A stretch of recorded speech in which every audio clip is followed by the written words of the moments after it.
먼저 학교폭력이라는 개념은 우리가 흔히 아는 형법상 범죄 행위를 말하는 것은 아닙니다. 포괄적인 개념인데요.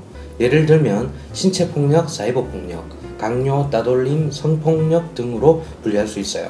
저도 모교에서 학교폭력자치위원회에 2년간 참여하여 실무를 해보았는데요. 절차를 알아보면 먼저 특정한 가해 행위가 발생하였다면 피해 학생 측에서 먼저 담임선생님에게 신고를 해야 합니다.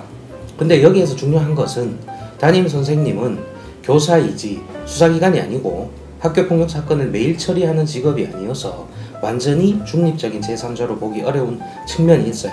따라서 피해 학생은 자신의 부모님께 먼저 알려서 가해 행위에 대하여 구체적으로 사실관계를 남기고 필요하면 증거를 확보해 두는 것이 필요합니다. 부모님에게 알린 후 담임선생님께 신고해서 담임선생님이 피해자 측과 가해자 측 모두의 진술을 서면으로 확보합니다. 그런 후 피해자 측에서 학교폭력위원회 소집을 요구하지 않는 경우엔 쌍방 간 합의 의사를 물어 원만히 해결할 수 있는데요. 사안이 중한 경우엔 그 단계에서 합의되지 않고 학교폭력위원회가 소집되는 경우가 많습니다. 학교폭력위원회가 소집되고 심리기일이 지정될 텐데요. 심리기일에는 위원회 위원들이 모두 모여서 가해 학생에 대한 조치를 결정하게 됩니다. 가해자 측, 피해자 측 모두 법정 대리인 부모를 동반해서 심리기일에 진술할 수 있는데요. 의외로 출석하지 않거나 진술하지 않는 경우가 많습니다.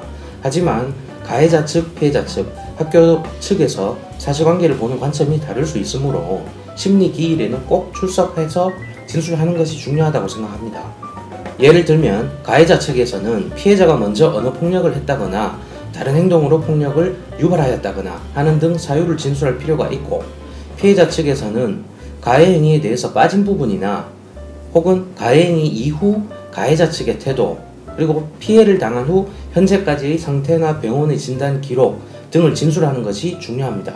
심리기일에서 가해자에 대하여 최종적으로 조치를 결정하게 되는데요. 그 조치는 학교폭력 예방 및 대책에 관한 법률에 명시되어 있어요.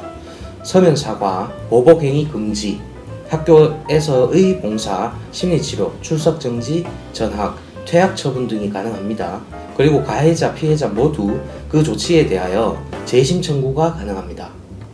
다만 학교폭력자치위원회나 그 재심 청구는 어디까지나 행정적인 절차이기 때문에 피해자 측에서는 수사기관에 형사고소를 할 수 있고, 손해가 있다면 법원에 손해배상 소송을 제기할 수 있다는 사실도 알아두시면 좋아요.